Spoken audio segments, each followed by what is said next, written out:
Voilà, une partie un peu complexe qui fait appel à des connaissances mathématiques, qui fait appel également au chapitre précédent, qui était le chapitre de cinétique. Mouvement dans un champ de pesanteur uniforme. J'imagine que je lance un solide de masse m avec une vitesse initiale v0 qui est inclinée d'un angle alpha par rapport à l'horizontale. Je lance cet objet, par exemple avec ma main, donc depuis une altitude h par rapport au sol. Ici, vous avez l'origine du repère.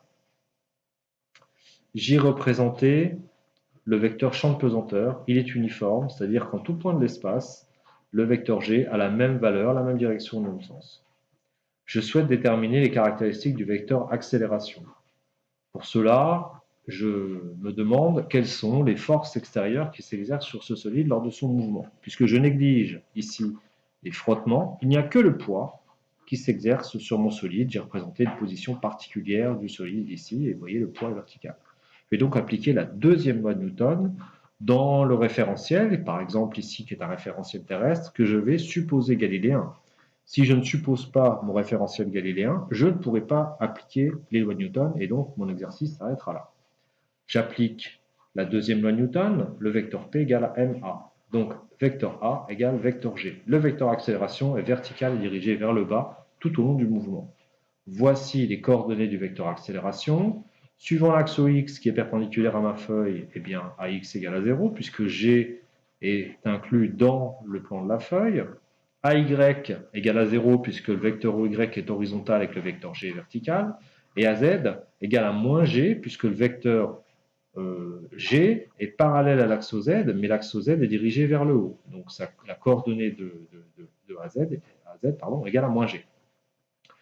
Comment passer au vecteur vitesse? On a vu dans le chapitre précédent que le vecteur accélération était toujours égal à la dérivée du vecteur vitesse par rapport au temps. Ce qui signifie que chaque coordonnée du vecteur accélération, AX, puis AY, puis AZ, est égale à la dérivée de chaque coordonnée du vecteur vitesse. Je vais déterminer Vx en disant que j'ai dit que AX est égal à 0, donc Vx est égal à une constante. Or, à t égale à 0, voilà le vecteur vitesse. Sa coordonnée Vx est nulle, puisque l'axe OX est perpendiculaire au plan de ma feuille. Donc Vx sera toujours nul. Comment déterminer Vy? AY égale à la dérivée de Vy par rapport au temps. Or AY est égal à 0. Donc Vy est égal à une constante. Je regarde que vaut Vy à t égale à 0.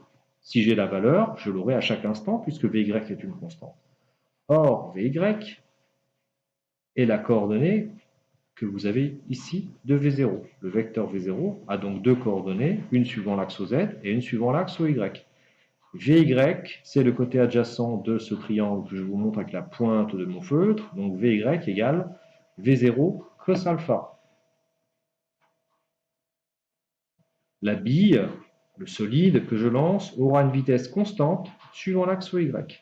Donc si je lance la bille et que je veux courir sous la bille tout en restant en permanence sous cette bille, je devrais courir avec une vitesse V0 cos alpha. Et enfin, Vz. Az égale à moins g, or Az égale à la dérivée de Vz. Donc Vz va dépendre du temps et je cherche donc pour les élèves qui font la spécialité maths la primitive de moins g.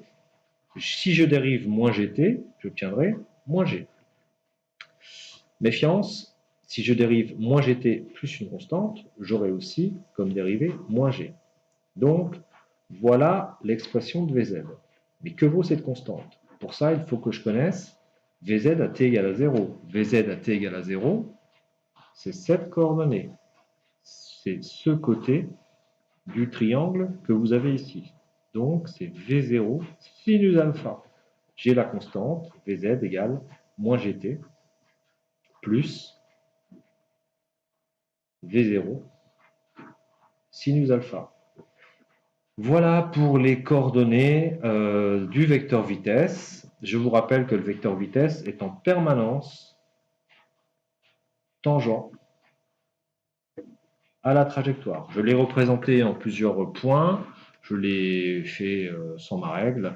Je l'ai mis tangent à la trajectoire et je vous ferai remarquer qu'à chaque instant, eh bien, la coordonnée suivant l'axe Y, si j'ai fait mon schéma de manière rigoureuse, cette coordonnée devrait toujours être la même, puisqu'elle est égale à V0 cosinus alpha. continue avec le vecteur position. Vous pouvez évidemment faire des pauses dans la vidéo parce que je suis relativement rapide. Je vous rappelle que dans le chapitre précédent, on a vu que le vecteur vitesse était égal à la dérivée du vecteur position par rapport au temps. Donc, Vx égale dérivée de x par rapport au temps. Vy, la dérivée de y par rapport au temps. Vz, la dérivée de la coordonnée z par rapport au temps. Je vois que Vx égale à 0. Donc x, qui dans le cas général dépend du temps, sera égal à une constante. Que vaut x à t égale à 0? X à t égale à 0, j'ai lancé de solide depuis ce point, x va à 0. Donc x sera toujours égal à 0. Je m'arrête là pour vous dire que le centre de mon solide va passer par un ensemble de points qui s'appelle la trajectoire en orange ici, et pour tous ces points, x vaut 0, ce qui montre que le mouvement de mon solide va être plan. Il va se faire dans le plan O, Y, Z, dans le plan de ma feuille. Je cherche Y. Je sais que Vy égale à une constante, égale V0 cos alpha. Donc Y, qui dans le cas général dépend du temps, sera égal à V0 cos alpha fois T, plus une éventuelle constante. Or, je regarde mon schéma, que vaut Y à T égale à 0? Y à T égale à 0 vaut 0. Donc voilà l'expression de Y du temps. Et enfin, Z, qui dépend du temps, je le retrouve en disant que Vz est égal à la dérivée de z par rapport au temps. Or, voilà Vz. Vz, c'est moins g fois t plus une constante. Donc, moins 1 demi de g fois t carré, plus V0 sinus alpha fois t, plus une éventuelle constante. Je remplace t par 0 dans cette expression et je regarde mon schéma. Z, à t égale à 0, sera égal à la constante. Or, sur mon schéma, à t égale à 0, z vaut h. Petite différence par rapport au cours que nous avons fait ce matin. Je complique un peu les choses ici. Voilà, j'ai mes 3 expressions pour le vecteur position. À quoi ça sert? On fait ce qu'on appelle ici de la balistique. Si je connais V0, si je connais alpha, si je sais comment j'ai lancé mon objet, je peux répondre à la question suivante. Où se trouve le centre de masse de mon solide à chaque instant? Il suffit de remplacer T par la valeur. Première justification de l'ensemble de ces calculs. Ensuite, ce qui est intéressant, c'est de se dire, mais quelle va être la trajectoire de ce solide soumis uniquement à son point? C'est-à-dire exprimer Y, ou plutôt Z, en fonction de Y. C'est ça que je souhaite faire. Ce sera alors l'équation de ma trajectoire. Là, j'ai Z en fonction du temps. Ici, j'ai Y en fonction du temps. Donc, à l'aide de cette équation, je vais dire que T égale Y, Y qui dépend du temps, divisé par V0 cos alpha. Et je remplace dans mon équation du dessous. Et je vais avoir Z, cette fois-ci, en fonction de Y, égale moins 1 demi de G fois Y au carré, divisé par V0 carré, cos carré alpha. Je suis désolé, je suis un peu bas, je remonte tout, voilà, plus V0 sinus alpha, V0 sinus alpha, fois T, c'est-à-dire Y, sur V0 cos alpha, plus H. Je prends un peu de distance par rapport à tout ça, je vous rappelle un peu mes cours de mathématiques de seconde, et je vais écrire différemment cette équation en disant que c'est moins G, qui est une constante, divisé par V0 carré cosinus carré alpha Y carré, plus V0 sur V0, ça supprime les V0, sinus alpha sur cos alpha, souvenir du collège, souvenir de troisième, sinus sur cosinus, c'est la tangente de l'angle alpha, Y, plus H.